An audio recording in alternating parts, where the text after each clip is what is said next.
Hello, students. This is Mr. Bellamy, your 8th grade American history teacher. Today, I'd like to introduce all of you to a new idea that I've got that I think that the school should embrace, and it's a proposal for a new initiative for some new student government at Ott Middle School. So 6th through 8th grade student government, besides just what we currently have with the Student Senate. So this is a proposal that would start in the fall of 2024 for the 2024-2025 school year.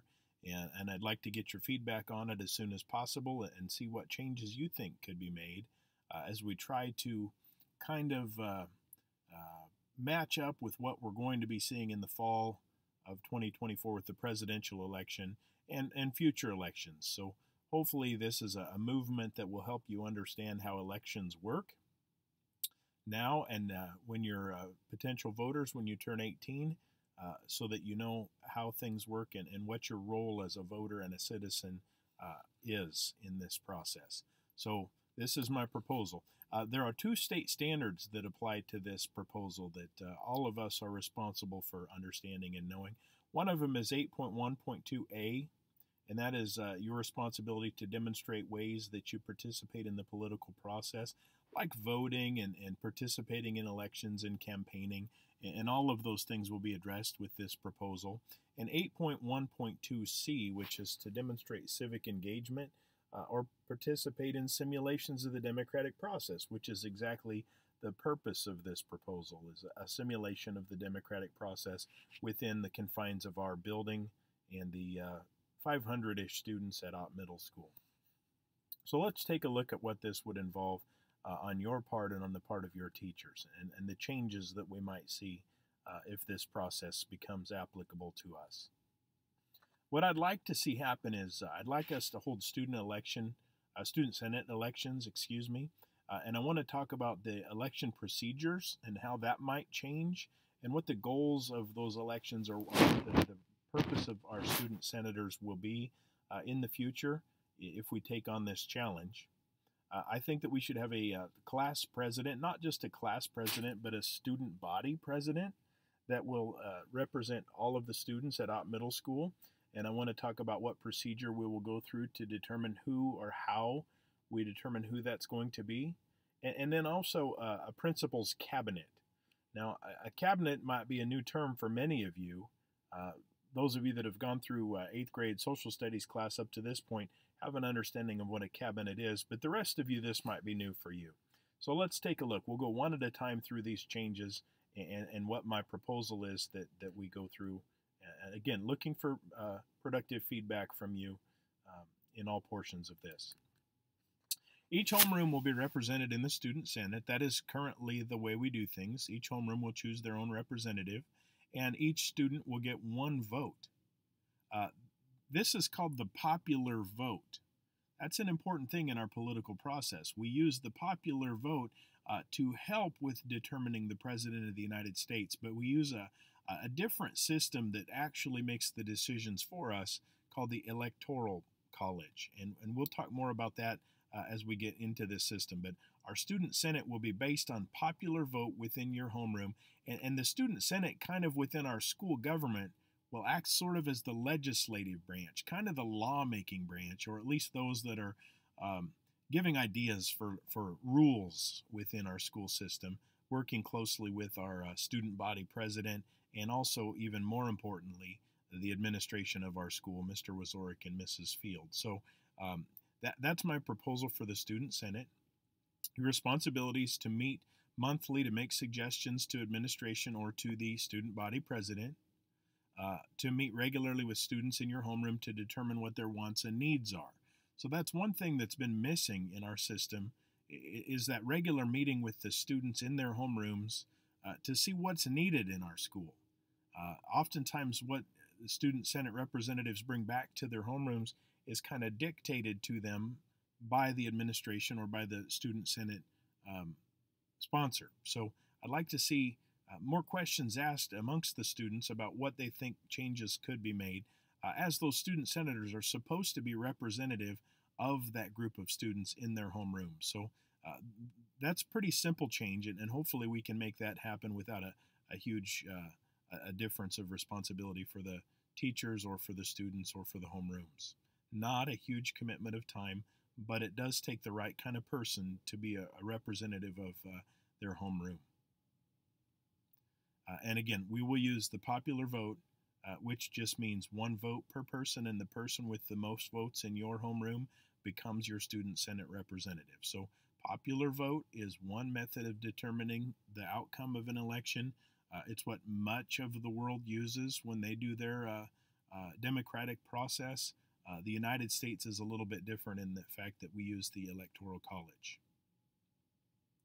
I would also like to have Ott be represented by one person representing the entire student body at Ott Middle School.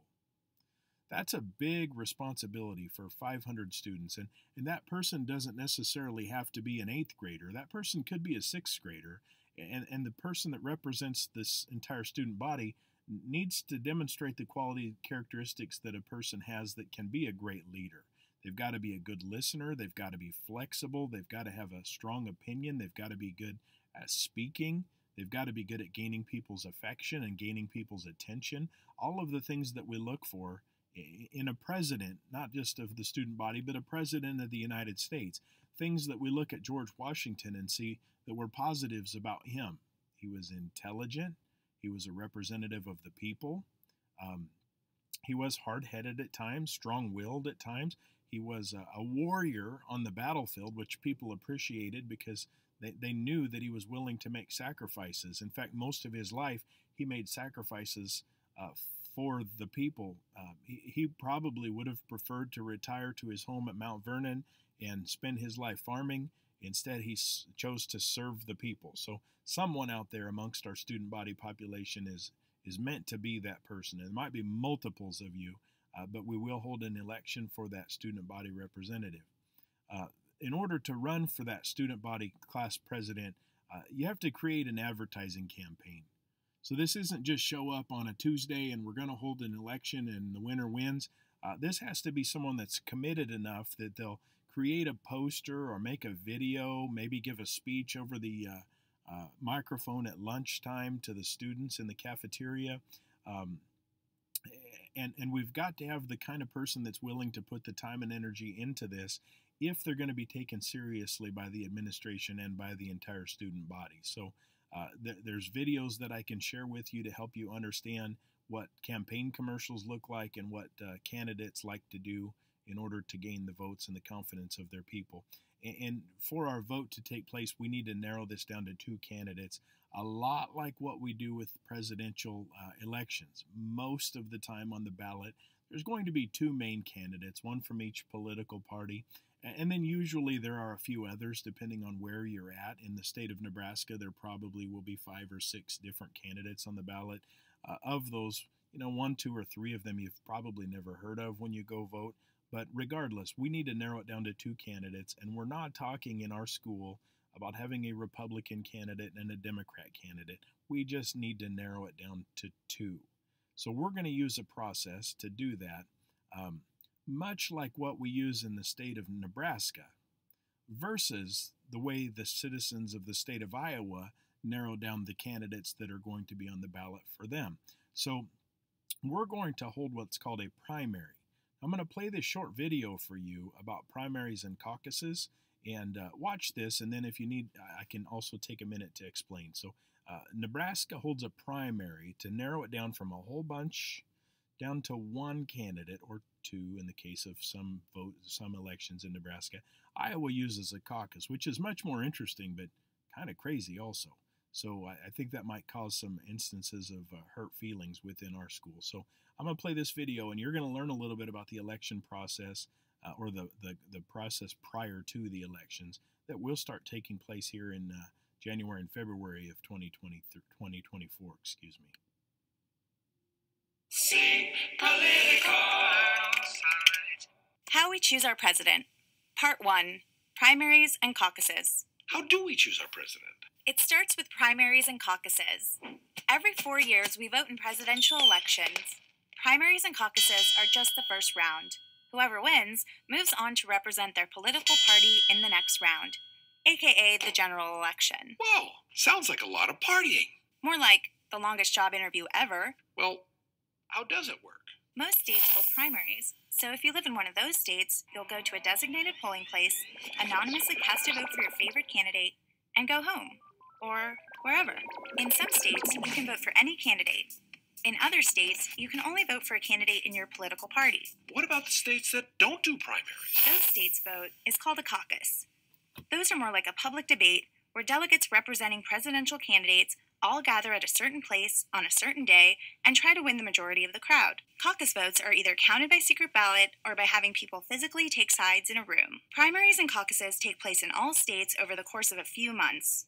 Tons of money and media coverage go into the earliest primaries and caucuses because, well, they're the trendsetters. The first primary is held in New Hampshire. It's state law that they go first. Iowa also thinks it's special. It makes sure it always holds the first caucus, even before New Hampshire. And the other states? Many states form alliances to hold their primaries on the same day, so they all feel special too. The most popular alliance is known as Super Tuesday. Okay, so after everyone's voted in the primaries and caucuses, what's next? Now it's time for each political party's national convention.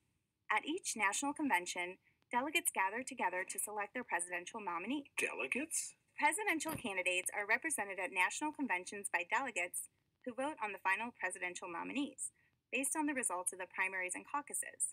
VIP members of the party are called superdelegates. These superdelegates can vote for whoever they want to be their presidential nominee. After the national conventions, it's finally time for Americans to vote on the same day in November to decide which presidential nominee we want to hire as President of the United States.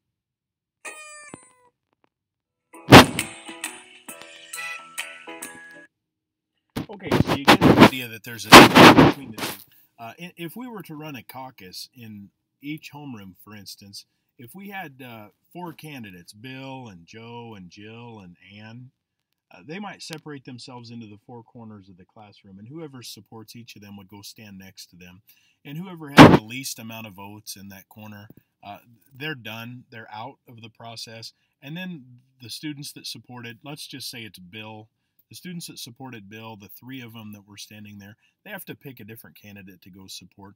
And then that process continues until we narrow it down to 2.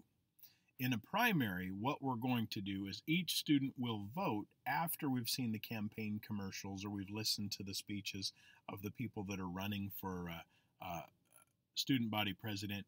Each person will vote within their homeroom, and then the student senate representative that's already been determined in that homeroom will represent our homeroom at a convention.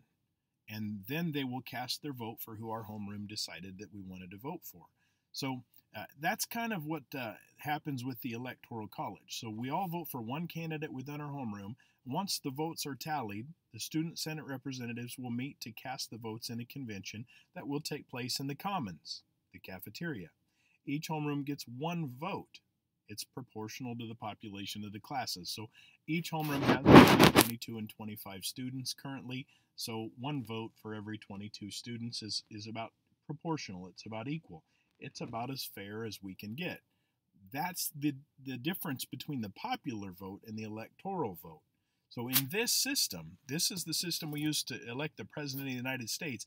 It is possible that a person could get more individual votes, yet lose the election because of the way the Electoral College works. So we'll go into greater detail on that as we get closer, but this is a problem that we've got with the system, and it might be a problem that needs adjusted or repaired or fixed, or it does exist because there was a fear amongst our founding fathers that maybe our population wouldn't be educated enough to make wise decisions. So maybe it wasn't intended that those student senate representatives, aka electors, were actually supposed to 100% for sure represent their homeroom. Maybe they're supposed to cast their vote because they're the most knowledgeable. In this instance, they'll cast their vote for who we tell them to. And this is what a presidential Republican National Convention looks like here. This one's a long, long time ago. Must have been 1980, and this is President Reagan at his convention. So it looks like 1988. George Bush running for president. So Reagan would have been there in support of him. But it's a big party, so it's going to be a good time. Ha ha. And the winner at the convention becomes the student body president. That's the person with the most electoral votes, regardless of what the popular vote was. Their responsibility is to talk to administrators about the needs and wants of students, represent the will of the students, and take suggestions from student representatives to administration. So they will act as the executive branch of government, like the President of the United States. And then the last thing I've got here, and I think this will be critical to us, is more of an extension of the executive branch, or an extension of the administration of the school. I'd like to propose that we form a cabinet. Cabinet is people that advise the president, but I'd like to propose that we have a cabinet for Mr. Wazorek, the principal, that's elected by the class president. The class president actually chooses them for things like problems with lunch. Maybe we need to ask the administration for a microwave, or maybe we need to talk to them about changing up the menu. Or what do we offer in forms of sports or after-school activities? Or are there classes that the students would like to have offered at our school that could be offered that aren't?